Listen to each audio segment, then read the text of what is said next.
આપણે વર્તુળ વિશે સમજીએ. કેન્દ્રથી અનંત અંતરે આવેલા બિંદુઓના ગણને વર્તુળ કહેવાય છે.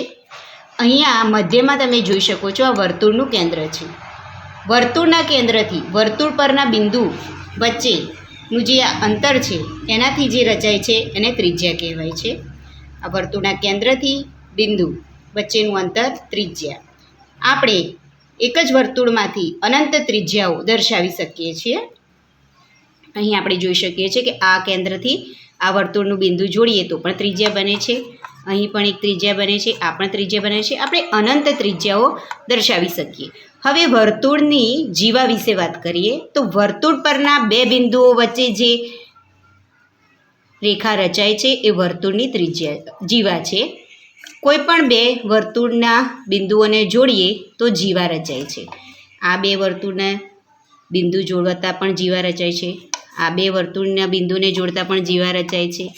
આ બે વર્તુળના બિંદુને જોડતા પણ જીવા રચાય છે. અહીંયા કેન્દ્રનો સમાવેશ થતો નથી. હવે વ્યાસ કોને કહેવાય?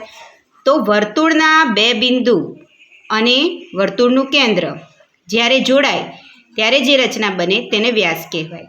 અહીંયા વ્યાસમાં આપણે જોઈ શકીએ છીએ કે બે ત્રિજ્યાઓ વડે એક વ્યાસ રચાય છે. આ એક ત્રિજ્યા, આ એક ત્રિજ્યા ને જોડીએ એટલે એક વ્યાસ બને છે. અને અહીં આપણે જોઈ શકીએ છીએ કે અહીંયા વર્તુળના બે બિંદુઓ પણ જોડાય છે એટલે વ્યાસ જીવા છે. પરંતુ જીવામાં કેન્દ્ર નથી હોતું એટલે જીવા એ વ્યાસ હોઈ શકે નહીં. તો અહીંયા જે ફરતેનો ભાગ આપણે જોઈ શકીએ છીએ, આ જે ભાગ છે એ પરિઘ કહેવાય. વચ્ચેનો જે ભાગ છે એ વર્તુળનું ક્ષેત્રફળ કહેવાય.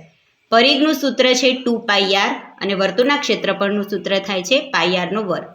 અહીંયા વ્યાસમાં આપણે જોઈએ તો બે ત્રિજ્યાઓ ભેગી થાય એટલે એક વ્યાસ રચાય એટલે આપણે વ્યાસનું સૂત્ર લખીએ છીએ 2 × ત્રિજ્યા. અને વર્તુળની અહીંયા ત્રિજ્યા જોઈએ તો એ વ્યાસ કરતાં કેવી છે? અડધી છે. એટલા માટે આપણે ત્રિજ્યાનું સૂત્ર લખીએ છીએ કે વ્યાસ ભાગ્યા 2.